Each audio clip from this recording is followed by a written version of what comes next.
দেখেন আপনারা কে কি বলবেন আমাকে বা কে কি কমেন্ট করবে, কি কথা কইবেন সেটা আমার দেখার বিষয় না। আমি সঠিক একটা কথা কই। আমাদের দেশ এইটা বাংলাদেশ। এটা কোনো আমেরিকা, লন্ডন, ফ্রান্স, ইটালি এই কোনো দেশ না। যে কাঠ মারিয়ে গিয়াও মনে করো গিয়াও সবজি লই লইমু, সবজি কিনি লইমু, এইটা কোনো দেশ না আমাদের। তো এখন বর্তমানে যে 18 কোটি মানুষের দেশে যে আপনি বলে 5 কোটি মানুষের দিবেন, এই ফ্যামিলি কার্ড দিবেন। দেড়শো 24 ঘন্টার মাধ্যমে 8 ঘন্টা কারেন্ট থাকে আর 16 ঘন্টা কারেন্ট থাকে না। সেই দেশে আপনি কিভাবে ফ্যামিলি কার্ড দিবেন? ওটা আমাকে প্রশ্ন আপনি দিবেন।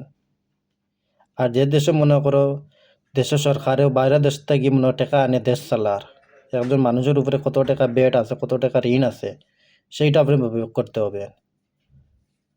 এইটা বুঝে আপনি রাজনীতি বক্তব্য দিবেন। মানুষে এত বোকা না যে একবারে তোমাকে যে পুজো দিবেন। আপনি যেটা করার আপনাকে মানুষ অনেক ভালো পাইতো, কেন আমি জানি, নিজেও একজন ভালো পাইতাম।